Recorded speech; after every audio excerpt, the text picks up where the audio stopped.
आज हम class 7 history का चैप्टर 6 टाउन्स ट्रेडर्स एंड क्राफ्ट्सपर्सन्स को पढ़ेंगे। तो यहाँ पे हमें बोला जा रहा है कि अगर एक इंसान मतलब एक ट्रैवलर एक मेडिवल टाउन में मतलब अभी तो मेडिवल पीरियड के बारे में पढ़ रहे हैं, अगर वहाँ पे पहुँचेगा तो वो क्या सोचेगा, उसे क्या क्या चाहिए होगा, वो वहाँ पे क्या क्या फाइंड करेगा, क्या क्या ढूंढेगा, ये उस पर डिपेंड करता है वो किस काइंड ऑफ टाउन है, मतलब किस तरह का एक टाउन है। टेम्पल टाउन है, एडमिनिस्ट्रेटिव टाउन है, कमर्शियल टाउन है या फिर एक पोर्ट टाउन है। ठीक है, तो जैसे जैसे जिस टाइप का वो टाउन होगा ना उसी टाइप के, जैसे अगर मंदिरों का शहर होगा तो वहाँ पे मंदिर मिलेंगे, एडमिनिस्ट्रेटिव टाउन होगा तो वहाँ पे एडमिनिस्ट्रेशन से रिलेटेड वर्क्स मिलेंगे, पोर्ट टाउन होगा तो वहाँ पे पोर्ट्स होंगे, मतलब सी शोर वाले टाउन्स होंगे। तो यही हमें उसमें थोड़ा सा बताया गया है। अब हम एडमिनिस्ट्रेटिव सेंटर्स के बारे में पढ़ेंगे। हमने छोला डायनेस्टी के बारे में पढ़ा था ना चैप्टर 2 में। अब हम थांजावुर में पहुंचे। थांजावुर क्या है? थांजावुर था कैपिटल ऑफ छोलास का 1000 साल पहले। जो perennial river Kaveri, perennial river का मतलब होता है जो पूरे साल बहते रहती है, मतलब कि जो सूखती नहीं है, वो कावेरी। कावेरी तो हमें पता है जैसे गंगा है, कावेरी है, ब्रह्मपुत्र है, ऐसे जो बहती रहती है 12 मंथ्स। तो वही पेरेनियल रिवर कावेरी वहाँ पे फ्लो करती थी, मतलब बहती थी। अब राजराजेश्वरा टेम्पल जो है, जो कि किंग राजराजा छोला ने वहाँ पे बनाया था। तो जो टाउन के पीपल थे ना, वहाँ के शहर के पीपल, वहाँ पे उसमें वो टेम्पल में एक आर्किटेक्ट था, मतलब एक बहुत सुंदर सी बनाई गई थी। आर्किटेक्ट मतलब होता है जो भी दीवार में कुछ भी बनाया जाता है उसे। तो कुंजर मल्लम राजराजा पेरून चला वो proudly carved his name on the temple, वो इनसाइड इज अ मासिव शिवलिंग। तो जो राजराजेश्वरा टेम्पल था जिसने किसने बनाया था? किंग राजे छोल ने।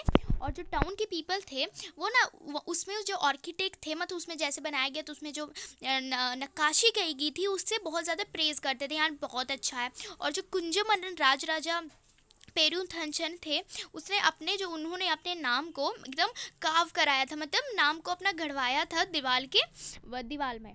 और उसमें अंदर में एक शिवलिंग भी था। तो वहाँ पे मतलब टेम्पल्स के अलावा वो वहाँ पे वो भी प्लेसेस थे, जैसे कि मंडप्स थे या फिर पेविलियंस थे। मंडप्स क्या होता है? मंडप जो भी नॉर्मली मंडप हम जानते हैं, अभी पेविलियन होता है वो जहाँ पे एनिमल्स रखे जाते हैं ना, जैसे ये वाला जो चार जैसे बनाया जाता है और ऊपर इस टाइप का बनाया जाता है यहाँ पे एनिमल रहते हैं, उसे हम पेविलियन कहते हैं। और जो किंग जो है ना अपना कोर्ट भी वहाँ पे करते थे मंडप में, जहाँ पे वो अपने ऑर्डर्स भी देते थे अपने सब ऑर्डिनेट्स को जो उनके काम करते यानी कि उनके सर्वेंट्स को। और वहाँ पे बैरक्स भी थे, आर्मी जिस जगह पे रहती है उसे बैरक्स कहते हैं। The town was with bustling with market selling grain. जो टाउन थे उसमें ग्रेन बिकते थे, यानी कि अनाज बिकते थे, स्पाइसेस मसाले बिकते थे, क्लोथ कपड़े बिकते थे, ज्वेलरी बिकते थे। वाटर सप्लाई जो था वो टाउन से वो कहाँ से आता था? वेल से आता था या फिर टैंक से आता था। वेल से और टैंक से आता था वाटर सप्लाई।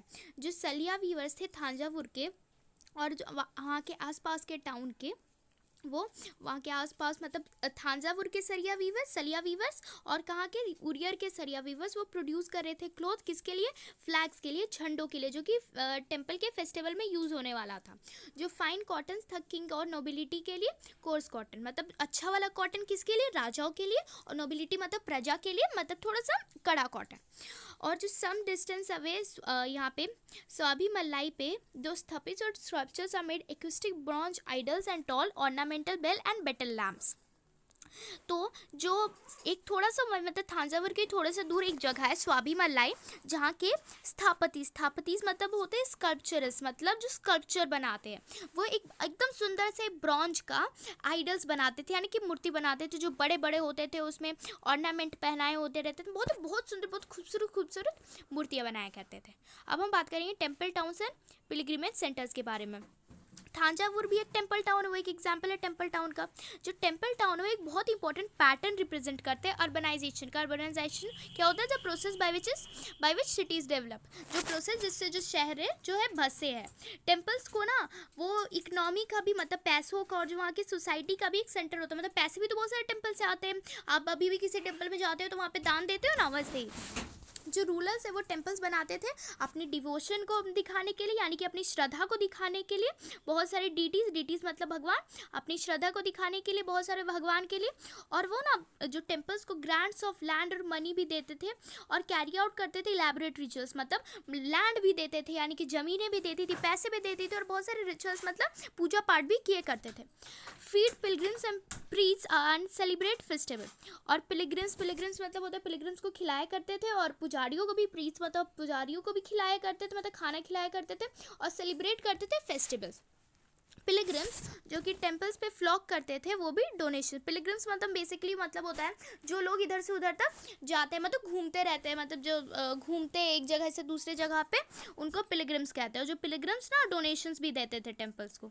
सॉरी, अब यहाँ पे बात है ब्रॉन्ज, एक मिनट सॉरी, हाँ, तो bronze metal and the lost wax technique. तो हम इसमें बात करेंगे ब्रॉन्ज के बारे में, बेल मेटल के बारे में और लॉस्ट वैक्स टेक्निक। तो ब्रॉन्ज एक एलॉय है जिसमें कॉपर और टिन, एलॉय का मतलब होता है जो दो चीज़ों से मिलकर बनता है, मतलब कॉपर और टिन को मिलाने के बाद ब्रॉन्ज बनता है। जो बेल का मेटल होता है ना उसमें टिन का जो होता है मात्रा बहुत ज़्यादा होता है, ठीक है, टीन बहुत ज़्यादा होता है। बेटल मेल्क contains a greater proportion of tin than other kinds of bronze. मतलब ब्रोंज तो होता है, ये ब्रोंज ही से तो बनता है ना, लेकिन टीन का थोड़ा ज़्यादा क्वांटिटी होता है, इसी वजह से वो एक बेल लाइक साउंड है जो प्रोड्यूस करता है। Lost wax technique, lost wax technique क्या होता था ना कि कोई भी एक इमेज है, मान लो ये एक इमेज है, ये एक आइडल है, आइडल मतलब एक मूर्ति है, वो एक वैक्स से बना दी जाती थी। किससे? वैक्स से, मतलब मोम से। फिर उसको क्ले से कवर किया जाता था, मिट्टी से कवर किया जाता था पूरा, मतलब ये एक बनाई हमने वैक्स से, फिर इसको पूरी हमने किससे कर दी? मिट्टी से कवर कर दी, फिर इसको सूखने दे दी, फिर इसको हीट किया जाता था, मतलब इसको गर्म किया जाता था, और फिर एक छोटा सा कहीं पे होल बना दिया जाता था। तो हो क्ले कवर में, मतलब ये जो क्ले का कवर उसमें से एक होल बना दिया जाता था। उस होल से जब हम गर्म करेंगे तो जो मोल्टन वैक्स, पिघली हुई मोम है, वो निकल जाती थी उस होल से। फिर जो मोल्टन मेटल है, मतलब पिघला हुआ जो भी मेटल से हम बनाना चाहते हैं, वो उसको क्ले के मोल्ड में डाल दिया जाता था होल से, और जब मेटल कूल हो जाता था और वो सॉलिडिफाई हो जाता था, मतलब ऐसे तो लिक्विड ना डाला जाता था लेकिन वो फिर सॉलिड बन जाता था। फिर क्ले कवर, जो क्ले का कवर था यानी कि मिट्टी को हटा दिया जाता था, और जो इमेज है वो क्लीन किया जाता है, तो पॉलिश। मतलब इसे समझो क्या है, ये मान लो एक आइडल है, इस आइडल को हमने क्या चीज़ से बनाया है? वैक्स से बनाया हुआ है। वैक्स के बाद हमने इसमें कवर, एक कोटिंग लगा दी, किसकी? क्ले की, यानी कि मिट्टी की। उसके बाद हमने क्या किया कि इसको एक होल बना दिया गया किसी भी साइड पे, यहाँ पे मान लो हमने एक होल बना दिया और इसे गर्म कर दिया। तो गर्म करेंगे तो वैक्स क्या होती है? वो पिघल जाती है, मोम पिघल जाती है, मोम निकल गई यहाँ से। अब उसमें हम क्या करेंगे, जिस भी मेटल का, जैसे ब्रॉन्ज मेटल का यूजुअली बनते हैं, तो हम मान लो ब्रॉन्ज को लिक्विडिफाई करके, यानी कि उसको भी गर्म करके लिक्विड बना के यहीं से अंदर डाल देंगे। तो जब क्या होगा, तो ये तो अंदर है, मेन पोर्शन तो वैक्स का ही था ना, मेन पोर्शन तो वैक्स था। अब इसी मेन पोर्शन में हम डाल देंगे क्या? हमारी मेटल। जब उसके बाद उसको ठंडा होने छोड़ देंगे, जब ठंडा होगी तो ये जो मेटल की थी पूरी मूर्ति वो बन जाएगी और ये सॉलिडिफाई हो जाएगी। और उसके बाद क्या किया जाता था? क्ले तो ऊपर ऊपर लगा हुआ है, क्ले को अच्छा से पोंछ दिया जाता था। ठीक है, साफ हो गया। अब हम बात करेंगे, यही थी हमारी लॉस्ट वैक्स टेक्निक। मतलब लॉस्ट वैक्स इसलिए किया जाता है क्योंकि वैक्स जो इससे निकलती है। टेम्पल की जो अथॉरिटीज़ होती थी वो अपने वेल्थ को फाइनेंस यूज़ करती थी, अपने मतलब अपने पैसों को फाइनेंस यूज़ करती थी अपने ट्रेड को, यानी कि ट्रेड मतलब जो ट्रेडिंग में हेल्प करती थी, फाइनेंस करने में, बैंकिंग में। जनरली क्या होता था कि लार्ज नंबर ऑफ प्रीस्ट हो गए, वर्कर्स हो गए, आर्टिशंस, ट्रेडर्स एक्सेट्रा, वो कहाँ पे सेटल होते थे? टेम्पल के पास अपने, क्योंकि टेम्पल के पास है अपने जो उनके जो जितनी भी ज़रूरतें थी और वो पूरी हो जाती थी। और पिलग्रिम्स भी रहते थे, तो पिलग्रिम्स मतलब रहते तो नहीं थे, वो तो एक जगह से दूसरी जगह जाते थे। अब ऐसे ही क्या हुआ, जो टेम्पल टाउन्स है वो बढ़ने लगे। टाउन्स जो है ना, जो कि टेम्पल्स के पास इमर्ज हुई है, यानी कि बढ़ी है, उनमें से कौन कौन सी आती है? बहुत बहुत इंपॉर्टेंट है। कौन सी टाउन्स जो है टेम्पल के पास इमर्ज हुई है, वो है विल्लासम में, जिसे हम भीला और विदिशा कहते हैं, जो कहाँ पे? मध्य प्रदेश में। और सोमनाथ का है गुजरात में। हम सोमनाथ के बारे में बहुत बार से पढ़ते आ रहे हैं, याद रखना, ये बहुत इंपॉर्टेंट है। और अदर इंपॉर्टेंट टेम्पल टाउन्स है जिसमें कांचीपुरम है, कांचीपुरम और मदुराई है तमिलनाडु में, ये कांचीपुरम और मदुराई भी टेम्पल टाउन्स है। और तिरुपति हमारे आंध्र प्रदेश में। पिलग्रिम सेंटर्स जो है ना वो स्लोली कैसे डेवलप हो गए? टाउनशिप्स में, मतलब जो पिलग्रिमेज सेंटर्स है, मतलब जहाँ पे पिलग्रिम लोग रहते थे, वो भी एक टाउन में डेवलप हो गए। जो उन टाउन में कौन कौन से आते हैं ये भी बहुत इंपॉर्टेंट। उनमें कौन कौन से टाउन होते हैं? वृंदावन जो कि उत्तर प्रदेश में है, तिरुवन्नमलाई जो कि तमिलनाडु में है, वो एग्जाम्पल है ये दो सच टाउन्स के। अजमेर जो कि राजस्थान में वो कैपिटल था चौहान किंग्स में, कब 12th सेंचुरी में, और फिर वो क्या हो गया, वो सूबा हेडक्वार्टर्स बन गया, मुगल्स के अंदर आ गया। पहले वो चौहान किंग्स से था, फिर मुगल में अंदर आ गया। वो प्रोवाइड करता है एक एक्सीलेंट एग्जाम्पल किस चीज़ का, रिलीजियस को एग्जिस्टेंस का। मतलब बहुत सारे रिलीजन लोग, मतलब बहुत सारे डिफरेंट डिफरेंट मुस्लिम, हिंदू, सिख, ईसाई सब वहाँ पे रहते थे, इसीलिए वो एक अच्छा एग्जाम्पल है क्या चीज़ का, रिलीजियस को एग्जिस्टेंस का। अब जो ख्वाजा मुइनुद्दीन चिश्ती थे वो कौन थे, वो सेलिब्रेट करते थे, सूफी सेंट थे वो एक, ठीक है, जो वो भी वहाँ पे 12th सेंचुरी में क्या हो गए, सेटल हो गए। वो अट्रैक्ट करते थे डिवोटीज़ को, सारे जाति से, सारे रिलीजन से वहाँ पे अट्रैक्ट करते थे। डिवोटी मतलब भक्त। अजमेर के पास ना एक लेक था जिसका नाम था पुष्कर, जो भी अट्रैक्ट करता था पिलग्रिमेज को, पिलग्रिम्स को मतलब। अब यहाँ पे network of small towns, 8th century के बाद से जो सब कॉन्टिनेंट है उसमें बहुत सारे छोटे छोटे टाउन्स बनने लगे।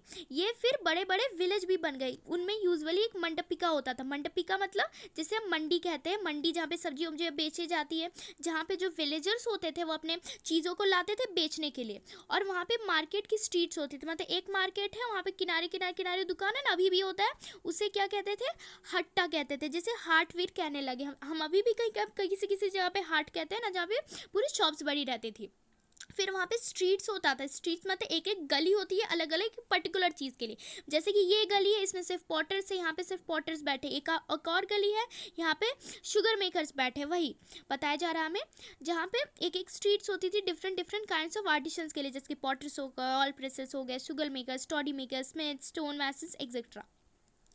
वाइल जो कुछ ट्रेडर्स थे ना, जो कि टाउन में रहते थे, मतलब कुछ ट्रेडर्स जो थे वो टाउन में रहते थे, पर कुछ होते थे जो एक से दूसरे टाउन में ट्रैवल करते रहते थे। कुछ दूर से आते थे और कुछ लोकल आर्टिकल्स को बाय, मतलब आसपास की चीज़ों को लोग खरीदने भी आते थे कुछ कुछ ट्रेडर्स, और प्रोडक्ट्स को बेचने के लिए भी आते थे, जैसे कि हॉर्सेस, सॉल्ट, कैम्फोर मतलब कपूर होता है, saffron, betel nut and spices like pepper. Usually क्या होता था, एक समानता कौन होता है, लेटर टाइम्स में एक जमींदार ने बिल्ड करता था एक फोर्टिफाइड पैलेस, एक अच्छा सा बड़ा सा महल इन टाउन्स के आसपास में।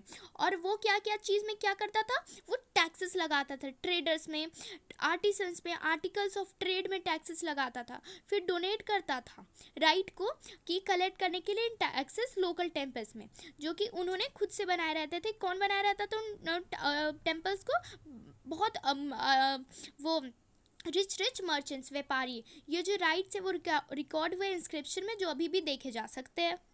अब हम टैक्सेस और मार्कर्स में बात करेंगे। इसमें बताया गया एक समरी है, क्या ये एक समरी है 10th सेंचुरी इंस्क्रिप्शन जो कि राजस्थान से है, जो कि कुछ जो टैक्सेस क्या क्या चीज़ में लगते थे वो बताया जा रहा है। जैसे टैक्सेस जैगरी में, डाइज में, थ्रेड में, कॉटन में, सब चीज़ों में टैक्सेस रहते थे। ये भी आप भी एक बार अच्छे से पढ़ लेना। फिर उसमें टैक्सेस होते थे क्या क्या चीज़, मतलब इसमें हमें बताया जा रहा है कि टैक्सेस क्या क्या चीज़ में लगाए जाते थे, आप खुद से भी पढ़ सकते हो। अब ट्रेडर्स बिगिन स्मॉल, तो बहुत सारे काइंड्स ऑफ ट्रेडर्स होते थे, जिसमें बंजारास होते थे, सेवरल ट्रेडर्स जो कि हॉर्स ट्रेडर्स होते थे। वो फॉर्म करते थे एक एसोसिएशन, एक साथ में मिलके एक ग्रुप बनाते थे अपने हेडमैन के साथ, जो कि अपने नेगोटिएट करते थे अपने बिहाफ में। और जो वैरियर्स होते थे वो, मतलब जो वैरियर्स होते हैं जो लड़ते हैं, जो कि वॉर को लड़ते हैं, उन्हें वैरियर्स कहते हैं, वो इन हॉर्सेस को खरीदते थे। तो जो ट्रेडर्स हैं उनको बहुत सारे किंगडम से पास होना पड़ता था, फॉरेस्ट, तो वो कारवान्स में, बड़े बड़े ग्रुप्स में वो क्या करते थे, ट्रैवल करते थे। तो वो गिल्ड्स को फॉर्म करते थे, इनके बड़े बड़े ग्रुप्स बना देते थे अपने इंटरेस्ट को प्रोटेक्ट करने के लिए। फिर उसमें गिल्ड्स जो कि है साउथ इंडिया में 8th सेंचुरी से, ये जो कुछ गिल्ड्स का नाम दिया गया है जो 8th सेंचुरी के बाद आए, वो है जो सबसे फेमस है साउथ इंडिया के, वो है मणिग्रामम एंड नाना देसी। ये जो गिल्ड्स है वो ट्रेड करते थे पेनिनसुला में और साउथ ईस्ट एशिया और चाइना में। अब कुछ कम्युनिटीज़ होते थे उस टाइम पे, जैसे कि छेतियार्स या फिर मारवाड़ी ओसवाल, जो कि ना फिर से प्रिंसिपल ट्रेडिंग ग्रुप्स बन गए, मतलब यही मेन ग्रुप्स बन गए कंट्री के। जो गुजराती ट्रेडर्स होते थे, जिनमें हिंदू बनियास की कम्युनिटीज़ होती थी और मुस्लिम बोहरास की, वो जो कहाँ पे वो ट्रेड करते थे, वहाँ पे पोर्ट्स में, रेड सी के जो रेड सी है ना, वो उसमें पोर्ट्स में करते थे। पोर्ट्स मतलब रेड सी से जहाँ पे सामान रेड सी से गुजरता था, उन पोर्ट्स पे। पर्शियन गल्फ और ईस्ट अफ्रीका और south east Asia and China में, ये सारी जगहों में ये जो है हिंदू बनियास और मुस्लिम बोहरास यहाँ पे ट्रेड करते थे। वो वहाँ से स्पाइसेस सोल्ड करते थे पोर्ट्स में, और एक्सचेंज में वो सोने की मतलब बहुत सारी आइवरी लाते थे अफ्रीका से, और स्पाइसेस लाते थे, टीन लाते थे, चाइनीज़ ब्लू पॉटरी लाते थे, सिल्वर लाते थे साउथ ईस्ट एशियन चाइना से। मतलब वो मसालों को बेचते थे और रिटर्न में क्या क्या लाते थे, सोने चांदी लाते थे, कुछ मसाले भी लाते थे, मतलब अलग अलग चीज़ें लेके आते थे।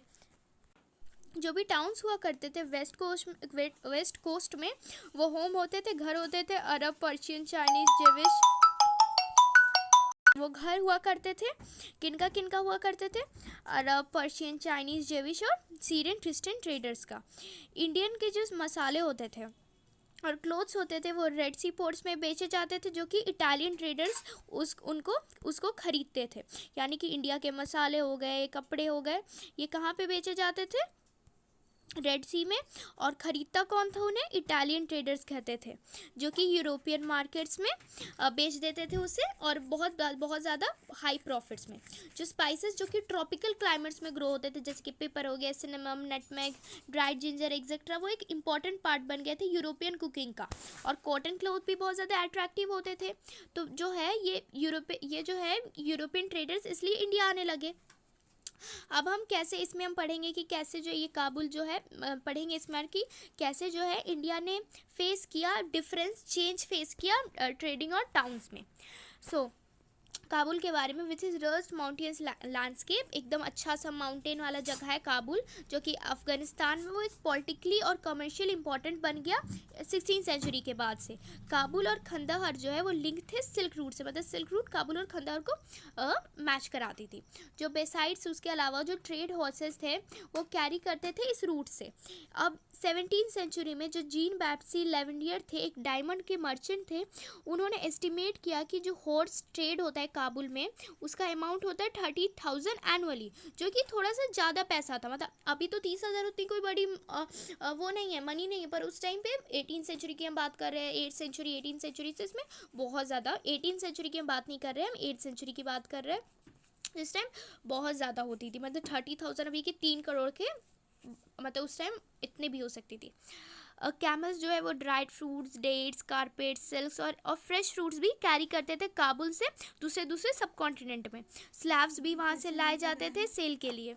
स्लैब्स मतलब जो नौकर चाकर होते थे ना, वो भी लाए जाते थे यहाँ पे बेचने के लिए। अब हम क्राफ्ट्स एंड टाउन्स के बारे में बात करेंगे। जो क्राफ्ट पर्सन थे बिदर के, वो किस चीज़ के लिए बहुत ज़्यादा पॉपुलर थे, उनके कॉपर में काम करने के लिए और सिल्वर में, जिसे हम बिदरी कहते थे। बिदर के क्राफ्ट पर्सन जो क्राफ्ट करते थे जिसे हम बिदरी कहते थे, ये इंपॉर्टेंट है। और जो पंचालज और विश्वकर्मा कम्युनिटी थी, जिसमें गोल्ड स्मिथ्स और bronze Smiths, black Smith, masons और कारपेंटर्स वो एसेंशियल थे बिल्डिंग, मतलब टेम्पल्स के बिल्डिंग्स के लिए। वो प्ले करते थे एक इम्पॉर्टेंट रोल, क्या चीज़ में, कंस्ट्रक्ट करने में, महलों को, बिग बिल्डिंग्स को, टैंक्स और रिजर्वायर्स को। सिमिलरली वैसे ही जो वीवर्स होते थे सलियार और काकी कोलर्स में, वो इमर्ज हुए एक प्रोस्पेरस कम्युनिटीज़ के, एक बहुत मनमोहक कम्युनिटीज़ की तरह, जो कि डोनेशंस बनाते थे टेम्पल्स में। ये लोग भी डोनेशंस देते थे टेम्पल्स को। जो कुछ एस्पेक्ट्स होते थे क्लॉथ मेकिंग के, जैसे cotton, cleaning, spin and dyeing, वो भी स्पेशलाइज्ड बन गया था इंडिपेंडेंट क्राफ्ट का। मतलब ये सारे काम भी लोग करने लगे थे। ये देखो बिदर के जो थे वो कितने सुंदर सुंदर देखो बनाते थे। एक 17th century candle stand, brass with black overlay. तो ये देखो एक कैंडल स्टैंड है, कितनी खूबसूरत, इसमें कितनी खूबसूरत नक्काशी की गई, देखो कितनी महीन है। ये बिदर के लोगों ने किया है। एक शॉल की बॉर्डर भी है, मतलब इस टाइम जो ये सब वीविंग वगैरह हो गया, ये सब भी उस टाइम होने लगा था। अब यहाँ पे हम बात करेंगे तो चेंजिंग फॉर्चून्स ऑफ टाउन्स। कुछ टाउन्स हो गए जैसे कि अहमदाबाद, गुजरात, वो ना फिर बहुत मेजर कमर्शियल सिटीज़ बन गए। पर जो थांजावुर है ना, वो साइज़ में श्रैंक करने लगा सेंचुरीज़ में। जो मुर्शिदाबाद था, जो कि वेस्ट बंगाल में था, जो कि भागीरथी रिवर के किनारे में था, जो कि एक सिल्क के लिए बहुत ज़्यादा पॉपुलर हो गया, और वो कैपिटल हो गया बंगाल का 1704 में। और वो डिक्लाइन कब हुआ, in the course of the country as the weavers face competition from cheap mill made cloth for England. फिर वो हार गया, मतलब क्यों हारा, क्योंकि जो उस साल हारा, साल भर में, मतलब 100 साल में, कि जो वीवर्स ने उसमें बहुत ज़्यादा कंपटीशन फेस किया, क्योंकि इंग्लैंड से बहुत ज़्यादा चीप जो है वो माल आने लगा था, इसीलिए। अब यहाँ पे हम पढ़ेंगे हम्पी मसूलीपट्टनम एंड सूरत के बारे में। ओके, तो ये हम्पी मछलीपट्टनम और सूरत के बारे में हम दूसरे वीडियो में पढ़ेंगे, वरना अगर इसमें बनाए तो बहुत ज़्यादा 40-50 मिनट की वीडियो बन जाएगी, जो बहुत लंबी होगी। आप भी बहुत मैसी फील करेंगे उसे देखने में। इसलिए मैं नेक्स्ट वीडियो बनाऊंगी, तो प्लीज़ आपको बताना आपको कैसा लगा वीडियो। So thank you.